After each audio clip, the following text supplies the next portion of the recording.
Howdy Tube viewers, TJ Pyramid here with another movie review. Now this movie here, many of you may have not heard of. Maybe it flew under your radar, or maybe it was never even close to being on your radar. And that is Modus Operandi, a film by Frankie Latina.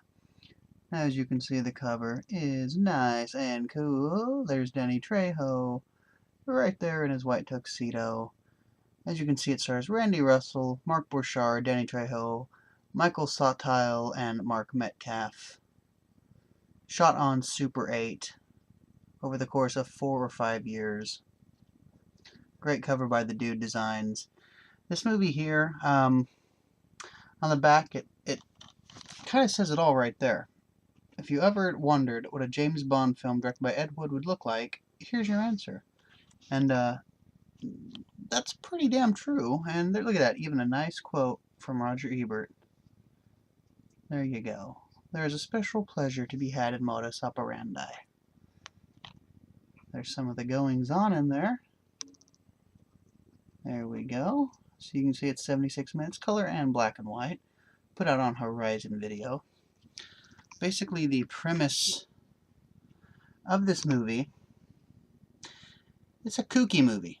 It's definitely a wacky kooky movie. I'll just read the back of it to you, and we can go from there.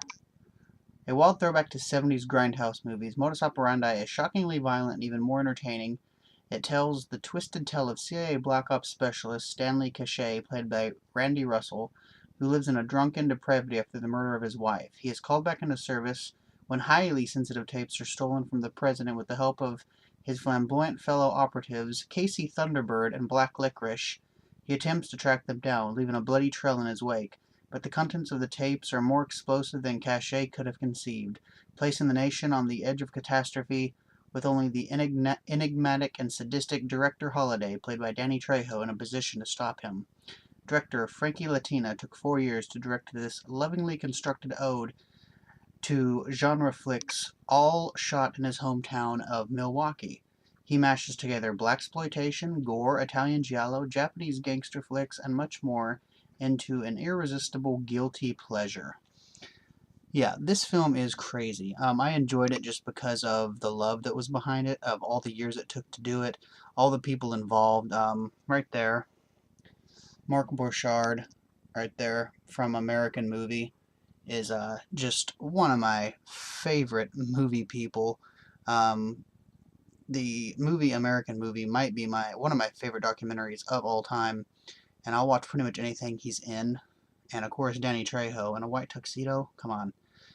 There's some really good, funny stuff in this. I don't think it's meant to be funny, but it kind of comes off as funny, which, when you look back at a lot of exploitation flicks, that's how a lot of them come off, and I don't think a lot of those were meant to be that way. There's some good gore gags in this, like a corkscrew pops a guy's eye out, and then a stick of dynamite goes in. There's some water action in here with boats. There's planes. There's an homage to North by Northwest, where the Mark Borchardt character gets chased down by a helicopter in a field and has to dive onto the ground, and it zooms past him. But yeah, this was all shot on Super 8. There's Danny Trejo giving his smirk of approval. And it's just a fun film. Definitely a film you can't take very seriously. But if you like any of the stuff I mentioned on the back there, the blaxploitation, the gore, the Italian giallo, gangster flicks, any of that stuff, I think you'll enjoy this. It has the nice, Super 8, crispy, grindhousey look to it. Some of the voices seem like they might be dubbed or, re-recorded from different audio. So that's kind of fun right there. The special features are really cool. You get some deleted scenes, a good handful of interviews, an introduction by Sasha Grey. Yes, the former porn star Sasha Grey, who obviously presents it. You get some behind-the-scenes footage and the audio commentary, which is really cool because on the audio commentary, you get Mark Borchardt. And if you've never listened to his audio commentaries, he's just funny. He's just a funny, cool guy, and I love listening to him talk. And I always love him on audio commentary. That's one of the biggest reasons behind me buying this film months ago.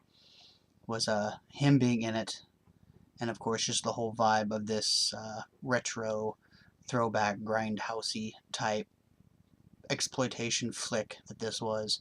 And of course, getting to see Danny Trejo in a white tuxedo, come on, how cool is that? So there you go.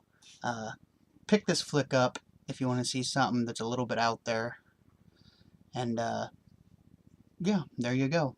If you're a fan of Mork Borchardt or American Movie or something, pick it up. So that's my review of Modus Operandi. Hope you enjoyed it. Comment, subscribe, and as always, spread the word. Thanks for watching. Cheers.